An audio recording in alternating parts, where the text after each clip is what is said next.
Vietnam conflict के चलते क्या पाकिस्तान इंडिया पर न्यूक्लियर अटैक कर सकता है? पाकिस्तान के 130 न्यूक्स सारे इंडिया पर एम करके खड़े हुए हैं। यह कहकर हाल ही में पाकिस्तान के एक मिनिस्टर हनीफ अब्बासी ने इंडिया को ओपनली थ्रेटन किया है, जैसे वो हमेशा करते हैं। ये जो गोरी, शहीन, गजनवी, ये जो 130 इकोनॉमिक हमारे पास वेपन है, ये हमने हिंदुस्तान के लिए रखे हैं और कोई अपने तमाशे करने हैं। पाकिस्तान के साथ याद रहे कि शहीद जुल्फिकार अली भुट्टो ने इस मुल्क को न्यूक्लियर वेपन दिया था। उनका कहना है कि अगर इंडिया पाकिस्तान का वाटर सप्लाई रोकता है, जो कि इंडिया ने ऑलरेडी कर लिया है, तो पाकिस्तान इंडिया पर एक फुल स्केल वॉर डिक्लेयर कर देगा।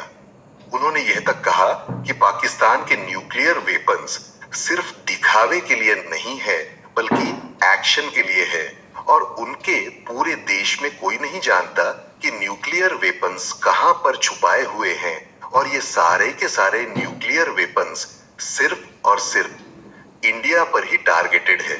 ये जो 130 एटॉमिक हमारे पास वेपन है और आपको पता ही नहीं कि हमने पाकिस्तान के किस किस हिस्से में रखे हुए हैं, ये दुनिया भी जानती है, आप भी जानते हैं, वरना आप तो इतने मक्कार बनिए हैं कि अभी तक पाकिस्तान के ऊपर कई दफा हमलावर हो चुके होते आप। इवन पाकिस्तान के डिफेंस मिनिस्टर भी इंडिया को धमकी दे चुके हैं कि अगर इंडिया पाकिस्तान पर एक मिलिट्री एक्शन लेता है तो Pakistan as a last resort India पर एक न्यूक्लियर अटैक जरूर करेगा। और यह भी जरा देखना, पाकिस्तान की जनता कैसे सरकार को चाबी लगा रही है। मूत पीने वाले ये कारगिल की मार भूल गए हैं। इंडिया को सारा लपेट करके ना वहां पे पाकिस्तान का झंडा लगेगा, क्योंकि 2 दफा हमने इनको बख्श दिया था। उन्होंने पानी बंद किया है तो हमारे पास एटम बम है, वो इस्तेमाल करेंगे। उनके लिए इनको इतना मारेंगे ना, घर में घुस घुस के मारेंगे। सिंधु हमारा है और सिंधु हमारा रहेगा, हमारा पानी बहेगा या उनका खून बहेगा। नाउ इससे पहले कि हम ये डिस्कस करें कि क्या पाकिस्तान वाकई में इंडिया में एक न्यूक्लियर अटैक लॉन्च कर भी सकता है क्या, हमें सबसे पहले पाकिस्तान की न्यूक्लियर स्ट्रेंथ को समझना होगा। यह है पाकिस्तान के न्यूक्लियर आर्सेनल की latest list. 36 airborne, 126 land based और 8 सी बेस्ड। हर एक मिनिमम 12 किलो टन का है, मतलब हिरोशिमा पर गिराए हुए एक बम जितना, और हर एक मिसाइल मिनिमम 200 किलोमीटर से 1500 किलोमीटर तक के रेंज में लॉन्च किया जा सकता है। मतलब समझो, इस सरगोधा लॉन्च साइट से एक शाहीन 1 लॉन्च किया जाए तो छोटी रेंज आराम से हमारे पूरे दिल्ली को वाइप आउट कर सकती है, और बड़ी रेंज वाली मिसाइल हमारे बिहार स्टेट को। और वॉशिंगटन पोस्ट के हिसाब से पाकिस्तान के शाहीन 3 के रेंज में पूरा इंडिया तो छोड़ो, पाकिस्तान से इजराइल तक का कंप्लीट एरिया कवर होता है। अब विहाट किसी भी देश के लिए एक न्यूक्लियर वॉर को लॉन्च करना एक बहुत ही ड्रास्टिक स्टेप होता है। सो अगर हमें एकदम लॉजिकली इस मुद्दे को समझना है ना, तो हमें 3 एस्पेक्ट्स को कवर करना होगा। Number 1, can Pakistan afford it nationally?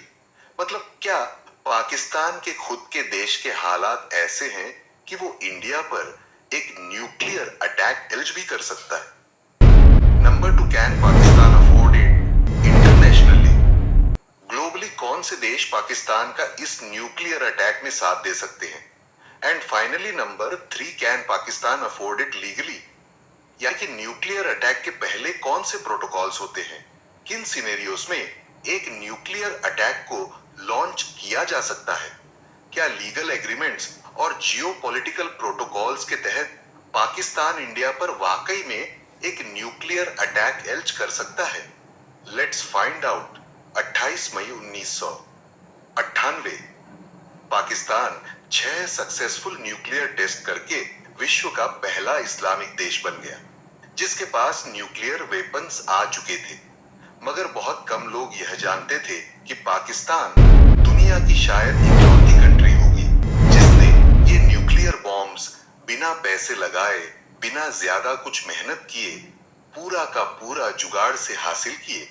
1971 में भारत से जंग बुरी तरह हारने के बाद 1974 में पाकिस्तान को एक शॉक मिला, ऑपरेशन स्माइलिंग बुद्धा। भारत ने उसका पहला न्यूक्लियर टेस्ट कर लिया था। यह देखकर पाकिस्तान तिलमिला सा गया। उनके प्राइम मिनिस्टर जुल्फिकार अली भुट्टो ने ऐलान कर दिया कि चाहे पाकिस्तानियों को घास खाकर भी जिंदा रहना पड़े, लेकिन वो न्यूक्लियर वेपन बनाकर ही दिखाएंगे। पर पाकिस्तान वो अकेला देश नहीं था जिसे भारत के इस न्यूक्लियर टेस्ट से परेशानी हुई हो। चाइना भी इनसिक्योर हो चुका था, क्योंकि बांग्लादेश को आजादी दिलाने के बाद इंडिया को रीजन में एक सुपर पावर की तरह देख ही रहे थे। लेकिन इस न्यूक्लियर टेस्ट ने वो कंफर्म भी कर दिया, और इसीलिए चाइना यह बिल्कुल नहीं चाहता था कि उसका इन्फ्लुएंस यहां पर कम हो। ऊपर से 1960 के समय में, अगर आपको याद होगा, तो चाइना और यूएसएसआर के रिलेशंस टूट गए थे। तो चाइना किसी भी हालत में अपने दोनों बाजों में दो न्यूक्लियर नेबर्स इंडिया और यूएसएसआर को बर्दाश्त नहीं कर सकता था, और इसीलिए फिर चाइना ने पाकिस्तान को न्यूक्लियर टेक्नोलॉजी देने में इतनी मदद की जितनी मदद शायद यूएस ने यूके और इजराइल के लिए भी नहीं किया होगा। No other country in the world repeat, Rajiv has done so much to nuclear arm and proliferate another country than China with Pakistan. The United States has done it with Great Britain, even to Israel. Israel developed thereon. इस कहानी की शुरुआत होती है सन 1776 में। आमतौर पर एक न्यूक्लियर वेपन बनाने के लिए 4 स्टेजेस होते हैं। सबसे पहले पैसा लगता है, एक स्ट्रांग फाइनेंशियल बैकिंग चाहिए। दूसरा, यूरेनियम एनरिचमेंट के लिए डिजाइन्स एंड टेक्नोलॉजी। तीसरा, बॉम्ब बनाने के लिए बॉम्ब के डील्स। और चौथा और आखिरी, missile launchers. Starting with finance, Libya और सऊदी ने फाइनेंस वाला पूरा पार्ट सोलली संभाल लिया था। अरब न्यूज के मुताबिक जैसे ही 1974 में पाकिस्तान ने प्रोजेक्ट 706 के तहत एक न्यूक्लियर बॉम्ब बनाने का ऐलान किया, सबसे पहले इसके लिए $100 मिलियन की फंडिंग लिबिया ने पाकिस्तान को दी थी। फिर आगे इस पूरे बॉम्ब के प्रोजेक्ट को सऊदी अरेबिया ने भी हेवीली फंड करके बैक किया। पैसे मिलने के बाद बारी थी अगले स्टेज यूरेनियम एनरिचमेंट की, जो ऑलरेडी पाकिस्तान के father owner nuclear development AQ Khan ने पूरी कर दी थी। एनरिचमेंट क्या होता है, इसे आसान भाषा में अगर समझाऊं तो यूरेनियम चावल के दाने की तरह होता है। इसमें सारे के सारे दाने बॉम्ब ग्रेड यूरेनियम के नहीं होते। उसमें सिर्फ यूरेनियम 235 ही न्यूक्लियरली एक्टिव दाने होते हैं, जिन्हें बाकी के नॉर्मल दानों से फिल्टर आउट करना पड़ता है। इसे ही यूरेनियम एनरिचमेंट कहते हैं। सुखान, जो कि नेदरलैंड्स के यूरेनियम एनरिचमेंट फैसिलिटी में काम कर रहे थे, उन्होंने वहां से एनरिचमेंट टेक्नोलॉजी के सेंसिटिव डीज को चुराकर पाकिस्तान में अपने कहोटा प्लांट में सेटअप किया। सो अब पाकिस्तान के पास फ्यूल था, अब उसे बस बॉम्ब बनाते कैसे हैं वो जानना बाकी था। और तभी चाइना पिक्चर में आता है। चाइना ने पाकिस्तान को अपना खुद का ट्राइड एंड टेस्टेड चिंग-4 डिजाइन दे दिया। बट यह भी कम था क्या कि 26 मई 1990 को चाइना ने पाकिस्तान को उसका पहला न्यूक्लियर टेस्ट चाइना की जमीन पर करने की भी permission they the. Can you believe this? Pakistan का बॉम्ब चाइना की जमीन पर टेस्ट हुआ। बॉम्ब रेडी था, बस उसे लॉन्च करने की देरी थी। पर इसके लिए पाकिस्तान को जरूरत थी मिसाइल्स की, जो टेक्नोलॉजी पाकिस्तान को नॉर्थ कोरिया से मिली। और इसीलिए कई रिपोर्ट्स ऐसा क्लेम करते हैं कि पाकिस्तान ने जो घोरी मिसाइल टेस्ट किया था वो नॉर्थ कोरिया के नो डोंग मिसाइल से ऑलमोस्ट आइडेंटिकल था। सो इन शॉर्ट अगर बताऊं तो पाकिस्तान का nuclear missile is made in China, paid by Arabs and engineered by Khan, जिसमें ऑफ कोर्स एक बड़ा रोल डच और नॉर्थ कोरियन टेक्नोलॉजी का भी था। यह थी पाकिस्तान की short history. Now coming to nuclear attack on India. So इसमें इंटरनेशनल सपोर्ट तो छोड़ो, क्या पाकिस्तान के पास अपनी खुद की जनता का भी सपोर्ट है? जरा इस मैप को देखना। पिछले एक साल में पाकिस्तान में इतने अटैक्स हो चुके हैं और जून 2024 से लेकर अब तक पाकिस्तान के 1000 मिलिट्री सोल्जर्स के इन अटैक्स के वजह से जान भी जा चुकी है। रीजन इन प्रोविंसेस में कई दशकों से सेपरेटिस्ट मूवमेंट्स जारी है और एक तरह से आप यह भी बोल सकते हो कि पाकिस्तान के इन प्रोविंसेस जनता बस एक मौके की तलाश में है। पाकिस्तान से अलग होने के लिए और पहलगाम अटैक करके पाकिस्तान ने उन्हें वो मौका शायद से दे भी दिया है। तभी तो इन इलाकों में अभी एकदम से मैसिव प्रोटेस्ट छिड़ने लगे हैं। आइए एक झलक दिखाता हूं सिंध से स्टार्ट करके। पाकिस्तान की एक सबसे बड़ी वीकनेस है कि इंडिया कभी भी उनके साउथ वेस्ट में नेवल ब्लॉकेड कर सकता है, जैसे हमने 1999 में कराची पोर्ट को ब्लॉक किया था, जिससे पूरे देश में इंपोर्ट्स और एक्सपोर्ट्स रुक जाएगा और पाकिस्तान बाकी की दुनिया से इकोनॉमिकली पूरा आइसोलेट हो जाएगा। लेकिन सबसे आयरॉनिक बात तो यह है कि इंडिया से पहले खुद पाकिस्तान की जनता ने ही कराची पोर्ट को ब्लॉक कर दिया है। दरिया सिंध पर डाका डाला जा रहा है। इंडस रिवर इज बीइंग रब। पिछले 10 दिनों में ऐसे कई नारे पाकिस्तान के सिंध इलाकों में जोरों शोरों से लग रहे हैं। आई एम श्योर आप जानते ही होंगे कि सिंध प्रोविंस 19 दर से ही अपना खुद का एक अलग सिंधु देश की डिमांड करते आ रहे हैं, जिसके लिए इस रीजन में कई सेपरेटिस्ट मूवमेंट्स और प्रोटेस्ट होते रहते। बट हाल ही में ही फरवरी के महीने में ही पाकिस्तान ने एक नया प्रोजेक्ट एल्च किया था, द चोलस्तान कैनल प्रोजेक्ट, जिसके थ्रू वो इंडस नदी का पानी पंजाब के डेजर्टेड इलाकों में डाइवर्ट करना चाहते।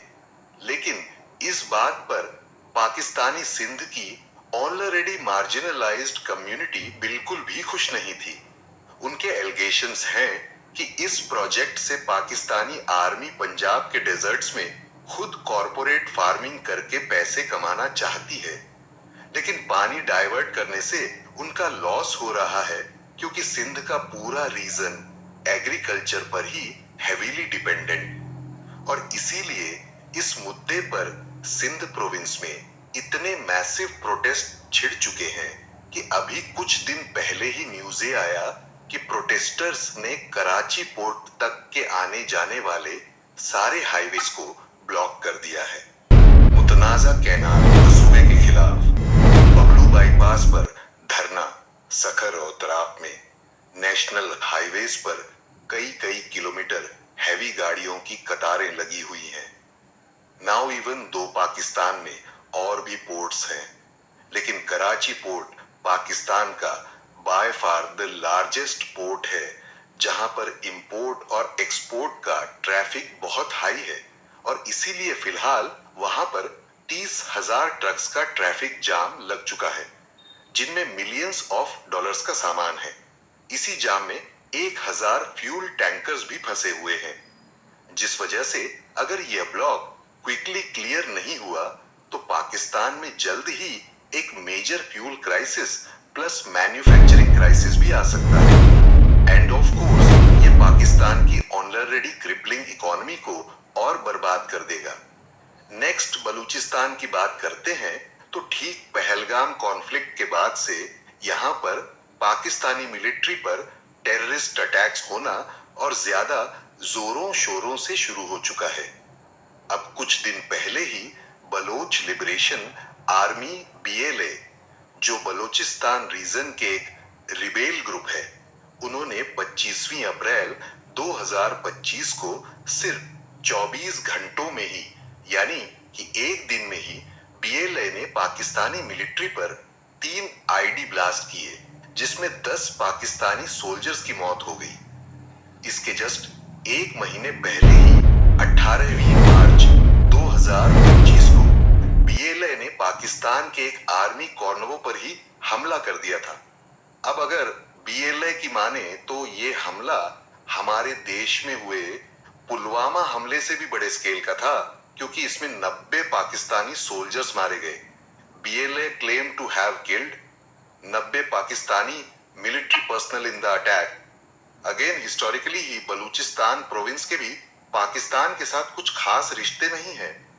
दरअसल आजादी के बाद से ही बलूचिस्तान के राजा, जिसे खान औकल भी बोलते थे, वो या तो एक नया देश बनाना चाहते थे या फिर भारत या अफगानिस्तान के साथ जुड़ना चाहते थे, और पाकिस्तान से जुड़ने का उनका कोई भी इरादा नहीं था। पर पाकिस्तान के प्रधानमंत्री जिन्ना ने धोखे से एक आर्मी ऑपरेशन करके बलूचिस्तान को एनेक्स कर लिया। और बाय द वे यह इंफॉर्मेशन मैंने पाकिस्तान जनरल ओनफ रिसर्च से ही निकाला है, सो कोई फॉरेन बायस सोर्स नहीं है। सो इस एनेक्सेशन से जाहिर है वहां की जनता आज तक खुश नहीं है। इसीलिए बलूचिस्तान प्रोविंस से कई रिबेल ग्रुप्स पनप चुके हैं, जिनका सिर्फ एक ही मकसद है पाकिस्तान से हर हाल में आजादी। वैसे तो बीएलएफ, बीआरए, यूबीएफ, लश्कर बलूचिस्तान, बीएसओ आजाद ऐसे 19 रिबेल ग्रुप्स हैं, लेकिन इसमें से जिस ऑर्गेनाइजेशन ने पाकिस्तान को सबसे ज्यादा नुकसान पहुंचाया वो है बलोच लिबरेशन आर्मी। पाकिस्तान से आजाद होने के लिए हर साल बीएलए पाकिस्तान में कम से कम 150 से 200 टेररिस्ट अटैक्स को अंजाम देता है, और ये 2020 के बाद से तो 4 गुना बढ़ चुका है। और जाहिर है अभी अगर इंडिया पाकिस्तान वॉर होता है, जिसमें ऑलरेडी पाकिस्तान एक बहुत ही वीक पोजीशन पर है, तो बीएलए के लिए ये अपने मंसूबों को अंजाम देने के लिए एक गोल्डन अपॉर्चुनिटी होगी, क्योंकि इसी टाइम पर बराबर पाकिस्तान के एक दूसरे रीजन खैबर पख्तूनख्वा से टीटीपी भी पाकिस्तानी आर्मी पर हमला करने के लिए तैयार बैठी है। अभी 2 से 3 दिन पहले ही 28 अप्रैल को उन्होंने खैबर रीजन में एक बॉम्ब ब्लास्ट किया, जिसमें 6 लोगों की मौत हो गई। यही नहीं, उसी दिन खबर के वजीरिस्तान डिस्ट्रिक्ट, जो अफगान बॉर्डर्स के करीब है, वहां पर भी 55 तालिबानीज ने घुस के पाकिस्तान की मिलिट्री पर हमला किया। Well, in other news, the Taliban has opened a war front along Pakistan volatile border. Khyber region से भी कई एंटी पाकिस्तान टेररिस्ट ऑर्गेनाइजेशंस जन्मे हैं, जैसे जमातुल अहरार, लश्कर इस्लाम, आईसिस खुरासान। ऐसे 21 टेररिस्ट ऑर्गेनाइजेशंस हैं, लेकिन इनमें सबसे प्रोमिनेंट है तहरीक ए तालिबान पाकिस्तान टीटीपी, जिसका एक ही मकसद है खैबर प्रोविंस को आजाद करके बाल्चिस्तान देश बनाना। सो मान लो अगर आगे इंडिया पाकिस्तान के टेंशन्स बढ़ जाते हैं, तो इस टीटीपी ने भी बहती गंगा में हाथ धोना ही है।